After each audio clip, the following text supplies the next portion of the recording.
पीले दांत वाली बहू। रंजना कभी ब्रश नहीं करती थी।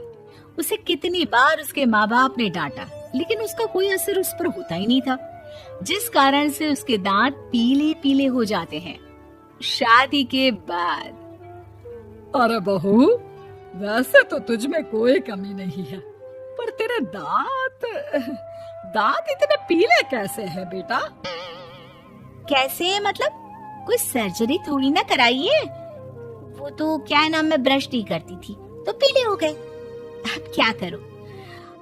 आप कहें तो लाल करवा लूं या फिर काले? यार ये क्या है, क्यों माँ से लड़ रही हो? लड़ रही हूँ? अरे मैं लड़ रही हूँ या ये बोल रही है कि दांत पीले हैं, पीले। अरे तपस्या थोड़ी ना की है इन्हें पीले करने के लिए। बकायदा ब्रश नहीं किया है 20 साल तक, तब जाकर। छी, कैसी बात कर रही हो? ये उस वक्त तो पीले नहीं थे जब हम लोग तुम्हें देखने आए थे। अरे तब साफ करवा लिया होगा डेंटिस्ट के पास जाकर। अब देखो कैसे पीले पीले लग रहे हैं। रंजना सास की तरफ गुस्से से देखती है। फिर शुरू हो गई पीले पीले पीले। अरे पीले तो तब भी थे जब मेरे हाथ का रसगुल्ला उड़ा उड़ा कर खा रही थी और बोल रही थी, लड़की नहीं गुणों का खजाना दे रहे भाई साहब आप। खैर, अब वो लोग करते भी तो क्या करते, पीले दांत वाली बहू पल्ले पड़ी थी तो झेलना तो था ही। एक दिन कीर्तन में रंजना गाना गा रही थी। अरे कमला बहन, माँ का द्वार है, यहाँ तो सब शुद्ध होकर आते हैं, फिर अपनी बहू को ब्रश भी नहीं करवाती तुम। दूर से पीले पीले दांत भक्ति में बाधा उत्पन्न कर रहे हैं। अरे कोई 2 साल की बच्ची थोड़ी ना लेकर आई हूँ मैं बहू बनाकर।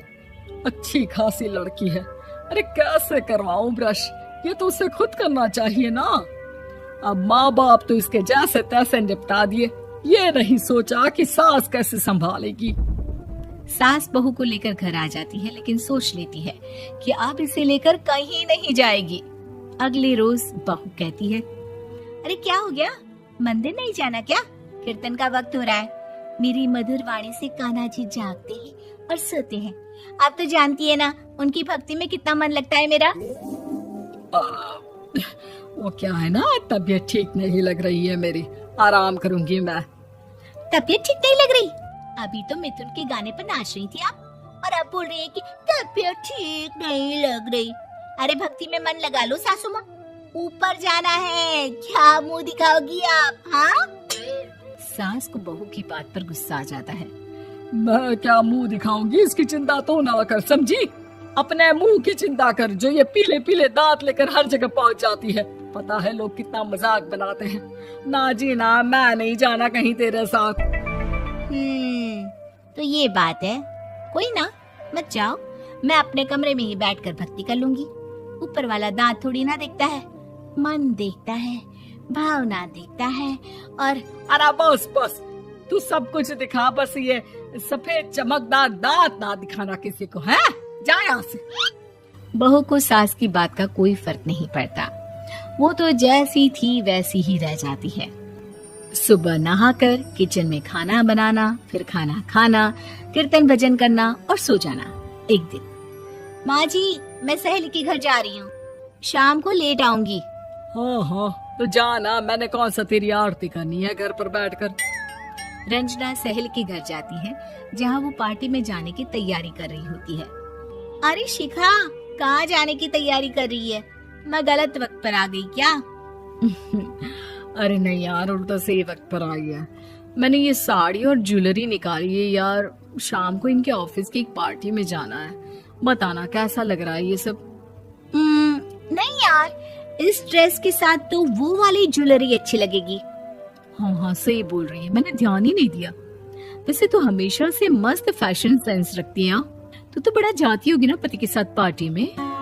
रंजना कुछ नहीं बोलती, बस सोचती है कि यार काश ये बात सही हो जाती, पर मैं क्यों नहीं जाती पार्टी में? क्या इन लोगों की कोई पार्टी होती नहीं होगी? रंजना घर आती है और रात में पति से सवाल करती है, एक बात बताइए, आप मुझे किसी पार्टी में क्यों नहीं ले जाते? क्या आपके यहाँ ऑफिस में पार्टी नहीं होती? पति बेचारा क्या कहता कि दांत पीले हैं तुम्हारे इसलिए। अरे कोई पार्टी होती नहीं हम लोगों के ऑफिस में, तो कहाँ से लेकर जाऊं? और मार्केट, मॉल, कहीं वीकेंड घूमना, कहीं तो। अरे यार सारे हफ्ते में एक छुट्टी मिलती है, तो सोचता हूँ कि आराम ही कर लूं। क्यों? रंजना मन मार के रह जाती है। पहले कभी सास के साथ मंदिर जाया करती थी, लेकिन वो भी सास ने ले जाना बंद कर दिया। घर बैठी बैठी रंजना बोर हो जाती है। तभी उसे आइडिया आता है और वो मायके जाने का सोचती है। सासू माँ, 2 दिनों के लिए मम्मी के घर जा रही हूँ। अच्छा ठीक है, आराम से जा। और हाँ, माँ से कुछ अच्छी आदत सीख कर आना कि कैसे शरीर के हर भाग की तरह दांतों की सफाई भी जरूरी होती है, समझी? शुरू हो गई ना आप। वो लोग आपकी तरह नहीं है कि छोटी छोटी बात का बतंगड़ बना दे। उन लोगों के लिए मैं मायने रखती हूँ, ना कि मेरे पीले पीले दांत। रंजना माँ को बिना बताए उन लोगों को सरप्राइज देती है, लेकिन जैसे ही वो दरवाजे पर पहुंचती है, अंदर देखती है कि घर वाले कहीं जा रहे होते हैं। अब माँ, काश रंजना दीदी के दांतों वाली प्रॉब्लम नहीं होती, तो वो भी हम लोगों के साथ चलती ना बुआ जी की बेटी की शादी में। हाँ बेटा, लेकिन अब उसे कौन समझाए कि उसको उसके पीले दांत नहीं दिखते, लेकिन उसके आसपास के लोगों को कितना एम्बैरेसिंग फील कराते हैं। मुझे तो कितनी बार उसके स्कूल की टीचर ने शिकायत की कि उसके साथ कोई लड़की बैठना भी नहीं चाहती, और ना ही कॉलेज में कोई उससे बात करना चाहता था। लेकिन पता नहीं क्यों उसे ये बात समझ में ही नहीं आती। कोई कमी नहीं है उस लड़की में, बस यही कि दांत पीले हैं। वो तो भला हो जीजा जी और उनकी माँ का, जो दीदी को जैसी है वैसे ही रखा हुआ है। रंजना को अपने घर वालों की बात सुनकर बहुत दुख होता है।